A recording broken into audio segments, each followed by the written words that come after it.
The door handle was too hot to touch. That is the detail that makes this story hard to file away. Not as proof of aliens, not as proof of anything clean, but as a physical problem. On December 29, 1980, 3 people were driving near Dayton, Texas. They said a burning diamond-shaped object came down over the road. They said it gave off heat strong enough to blister skin, strong enough to make the car feel unsafe. Then came the helicopters. Not 1, not 2, more than 20 according to witnesses.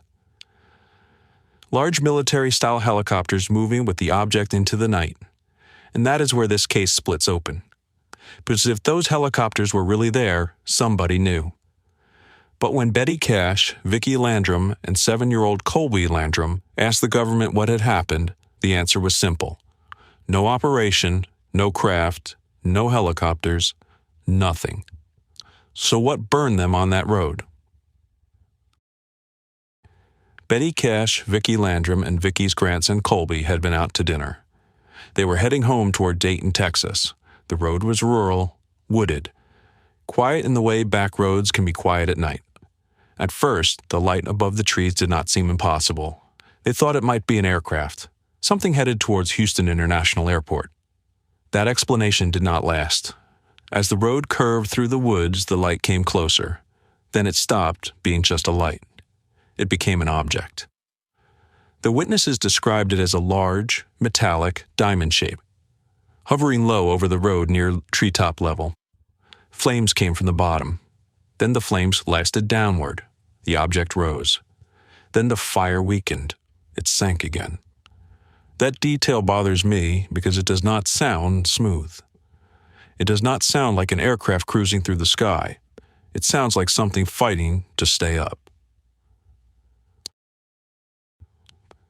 Vickie told Betty to stop the car.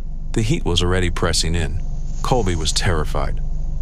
Vickie tried to calm him with the only explanation she could reach for. She told him they might be seeing something religious.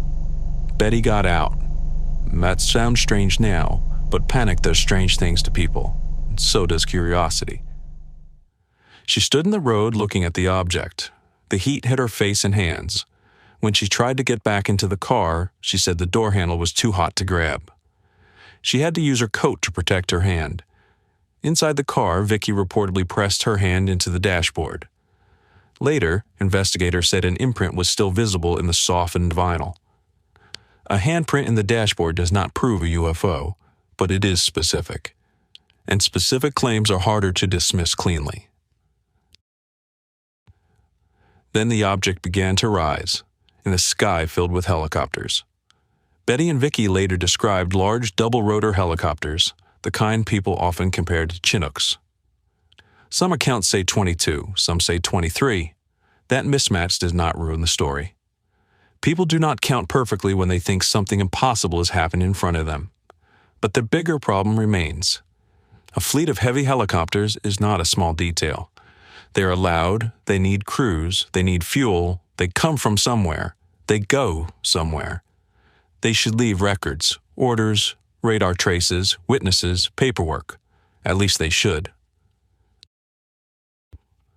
The encounter reportedly lasted about 20 minutes. Then the object and helicopters moved away. Betty drove Vickie and Colby home. The worst of it came after. That night, all 3 became sick. They reported nausea, vomiting, diarrhea, weakness, burning eyes, extreme thirst. Skin that felt badly sunburned. Colby woke up crying for water. Vickie and Colby were ill. Betty was worse. But over the next few days, her condition deteriorated. She developed swelling and painful blisters. Her hair began falling out. By early January, she was hospitalized in Houston. Some doctors and investigators later connected the symptoms to radiation exposure. Others questioned whether the symptoms timeline and medical records fit ionizing radiation cleanly. This is one of the hard truths in this case. Betty Cash was sick enough to be hospitalized, but the cause was never pinned down in a way that answered every question. Betty and Vickie tried to find out who had been flying those helicopters. They contacted U.S. Senators Lloyd Bentsen and John Tower. Eventually, they were directed towards the Judge Advocate Claims Office at Bergstrom Air Force Base. In August 1981, Becky, Vickie, and Colby were interviewed there. According to the case accounts, they were later told to hire a lawyer and seek compensation. So they did. Betty Cash and Vickie Landrum sued the United States government for $20 million. That number sounds dramatic, but the lawsuit made the mystery colder. Because court is where these stories are supposed to become records, and records are exactly what this case did not have. Government officials from NASA, the Air Force, the Army, and the Navy testified. Their position was that no agency had such a craft, and no military personnel had operated the helicopters described. In 1986, the case was dismissed, not because the witnesses had been proven liars, because they had not proven the helicopters belonged to the federal government. There were other witnesses near the edges. A Dayton area police officer, Lamar Walker, and his wife said they saw multiple Chinook-type helicopters that night. They did not report seeing the object, just the helicopters. That should help.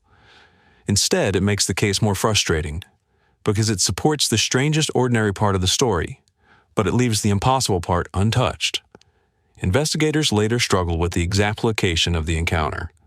Some skeptical reviews argued the witnesses and researchers were not completely certain where it happened. Others reported a burned area on the road.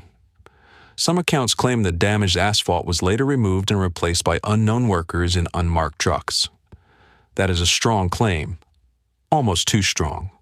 Without clean documentation, it just sits there, not solved, not useless, just uncomfortable. The skeptical explanations are not ridiculous. Some argued the witnesses misidentified something natural or distant. One suggested it involved a mirage of the star Canopus. Others pointed to the lack of confirmed residual radiation. Others questioned whether medical evidence really matched the story. Those doubts matter. They keep the case from becoming easy. But the clean explanation has promised too. It has to account for 3 sick witnesses, a terrified child, a reported dashboard handprint, a police officer's helicopter sighting, and 2 women who spent years trying to get medical answers. Not fame, not a movie deal, answers. Maybe they were wrong about what they saw. Maybe they were wrong about who was responsible. Maybe memory bent under fear, pain, and time. But something happened on that road, and Betty Cash never really walked away from it. The Cash-Landrum case does not end with a recovered object. It does not end with a confession. It does not even end with a clean medical answer. It ends with a gap between 2 things that should not both be true. 3 people said they were burned by something hovering over Texas Road, and witnesses described military-style helicopters in the same night sky. But the official record found no operation, no responsible agency, no one to answer the question Betty Cash kept asking. Not where did it come from, not what it was, but what exactly burned us.